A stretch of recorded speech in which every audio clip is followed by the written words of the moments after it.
უკანასკნელი მასობრივი მკვლელობა სიკვდილის შემდეგ. დღეს იოსებ ჯუღაშვილის დიქტატორის გზამკვლევს განვიხილავთ. სასულიერო სემინარიდან გამოგდებული ბიჭის გზას სისხლიანი დიქტატორის სტატუსამდე, რომელმაც ოჯახის წევრების დასმენა ტრადიციად აქცია, ხოლო მკვლელობა შეჯიბრათ.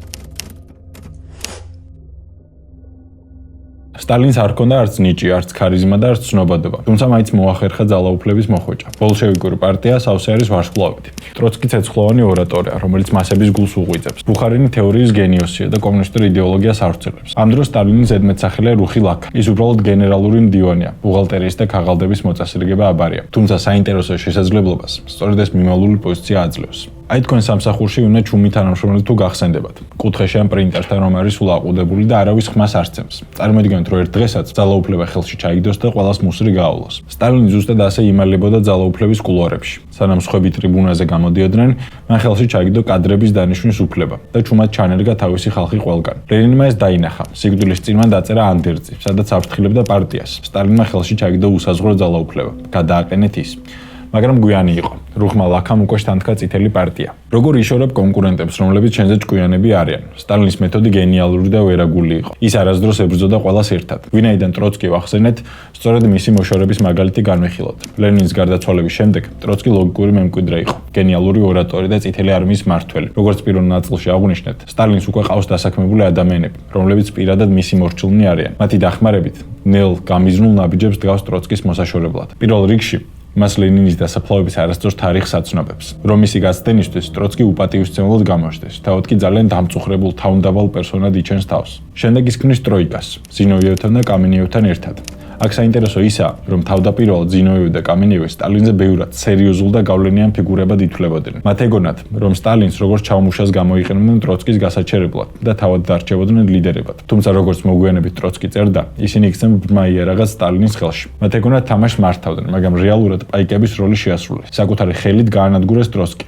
წაართვეს მას არმია, გამოაცხადეს ანტილენინისტად და ვერც კი მიხვდნენ, რომ სტალინის პოზიციების გამყარებით საკუთარ განაჩენს მოაწერეს ხელი. შემდეგ სტალინმა ესეც არ იკმარა. მან ტროცკი პოლიტბიუროდან გააგდო. მერე ყაზახეთში გააძევა, ბოლოს მთლიანად საბჭოთა კავშირიდან 1929 წელს. შეიძლება იფიქროთ, რომ ეს საკმარისი იყო. სტალინი იმაზე უფრო პირსისხლიანი აღმოჩნდა, ვიდრე წარმოგიდგენიათ. 1940 წელს ტროცკი მექსიკის დედაქალაქში, საკუთარ სახლში NKVD-ს ჯაშუშმა ყინულის ნაჯახით მოკლა. მაგრამ სტალინს ეს არ ეყო. ზინოვიევი და კამენიევი, ვისთან ერთად ტროცკი მოიშორა, შემდეგ ბუხარინთან გარიგებით ჩამოიცილა. შემდეგ ბუხარინის დახვრიტა და ყოველი შემთხვევისთვის საკუთარი საიდუმლო პოლიციის ხალხი, იაგოდა და იეჟევიც მიაყოლა. თუმცა სახელებს უნდა დაიმახსოვრეთ, როგორც სტალინი იტყოდა, რაღაც ეტაპის შემდეგ ისინი მხოლოდ სტატისტიკად იქცნენ. როგორ კვდება ხალხის სული? გადავიდეთ ყველაზე სასტიკ ნაწილზე. იმაზე უფრო სასტიკ, ვიდრე სტალინის წინაქმედებებია. 1932 წელი. სტალინს ინდუსტრიალიზაციისთვის რესურსები ჭირდება. შედეგად იწყებს ხორბლის კვოტების დაწესებას და მიწების კოლექტივიზაციას. ამაზე ბუნებრივია გლეხები შეეწინააღმდეგნენ. სწორედ აქ დატრიალდა ახალი საშინელება. სტალინმა ისინი კულაკებად გამოაცხადა. ხორბლის კვოტები შეუძლებელ დონეზე აწია. როდესაც გლეხებმა ამ კვოტების შევსება ვერ შეძლეს, შეაგზავნა რაზმები, რომლებმაც სოფლები გაძარცვეს. დაიღეს არა მხოლოდ ხორბალი, არამედ ნებისმიერ ამრად საკვებად გამოდგებოდა.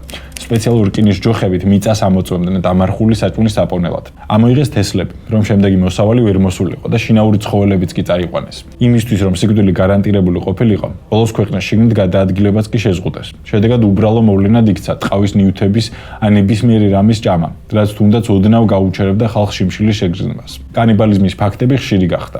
ვიდრე ჰოლოდომორი დასრულდა, მილიონობით ადამიანი გარდაცვლილი იყო, ხოლო ხალხის სული, გამბედაობა და ხერხემალი გადატეხილი. წინააღმდეგობა დასრულდა. ჰოლოდომორი უკრაინელთა გენოციდის ისტორიაა, თუმცა მსგავსი სისასტიკე საბჭოთა რეჟიმმა საქართველოშიც გამოიჩინა, მათ შორის თქვენს ოჯახებში. ჩვენ სწორედ ამ ადამიანების შთამომავლები ვართ. ასე რომ კომენტარებში შეგიძლიათ დაწეროთ თქვენი ოჯახის პირადი ისტორიები, თუ რა მოხდა ამ წლებში. სისხლს სჭირდება ლამაზი პროპაგანდით შეფუთვა. 1936 წელს ეს ფოტო საბჭოთა კავშირის ხატად იქცა. მადლობა ამ ხანაკ სტალინს ჩვენი ბედნიერი ბავშვობისთვის. ეწერა პლაკატებს. ფოტოზე 8 წლის გელა მარკიზოვაა. სინამდვილეში ამ ფოტოს უკან გაცილებით ტრაგიკული ისტორია ემალება. ამ ფოტოს გადაღებიდან წელიწად ნახევარში გელიას მამა სტალინმა დააპატიმრა. ჯაშუშობა დააბრალა და შემდეგ დახვრიტა. ესეც არ იკმარა, მალევე დედამისის ციხეში მოკლეს. გოგონა, რომელიც სტალინის ბედნიერი ბავშვობისთვის მადლობას უხდიდა, ხალხების მამის წყალობით ობლად დარჩა. თუმცა კედლებზე მაინც იგივე პლაკატები დარჩა. სტალინი მიღიმოდა და მადლობას იღებდა ბედნიერი ბავშვობისთვის. გოგონასგან, რომელიც ობლად დატოვა. დიქტატურის მიზანიც ეს არის. არ აქვს მნიშვნელობა რამდენი ტრაგედია და სისხლი იმალება ფოტოებს და სლოგანებს უკან. თავარია როგორ ფუთავ ამ სისხლს და რა საჭმოს საზოგადოებას. სტალინმა მოკლა ადამიანი, მაგრამ დატოვა სურათი. დიქტატურაში თავისუფალი აზრი უნდა ჩაკლა, იქვე სადაც გაჩნდება. თუ ვინმემ თავისით იფიქრა, ეს უკვე საშიშროება. დიქტატორს მრავალი თვალი და ყური სჭირდება. გაიცანით პავლიკ მოროზოვი, 13 წლის ბიჭი, რომელმაც საკუთარი მამა სოფლის საბჭოს თავმჯდომარე ხელისუფლებასთან დაასმინა. მას ბრალი დასდო კულაკებისთვის ყალბი დოკუმენტების მისყიდვაში. მამამისი გულაგში გაუშვეს და მოკლეს. მაგრამ შვილის ბედი უფრო ტრაგიკული აღმოჩნდა. შურისძიების მიზნით ის საკუთარმა ბაბუამ და ბიძაშვილმა ტყეში მოკლეს. მაგრამ სტალინის მეტი რა უნდოდა. მკვდარი ბავშვი იდეალური პროპაგანდის იარაღია. პავლიკს დაუდგეს ძეგლები, მიუძღვნეს პოემები და საბჭოთა ბავშვის იდეალურ მაგალითად გამოიყვანეს. ყველა ახალგაზრდა კომუნისტ მისთვის უნდა მიებაძა. სტალინმა შექმნა ახალი სამყარო, სადაც პარტია ოჯახის წევრზე უფრო მნიშვნელოვანი იყო. ხოლო შენ, სამსახურის შემდეგ, სახლში ვახშმისას კი ჩურჩულის გეშინოდა. არა იმიტომ რომ მეზობელი დაგასმენდა, არამედ უკვე შესაძლოა საკუთარ შვილს ან ცოლს გაეწირა დასახურედად. თუ ვერავისგან საუბრობ და აზრის უფლება არ გვაქვს, ვერავისთან გაერთიანდები, მუდმივად შფოთვაში იქნები.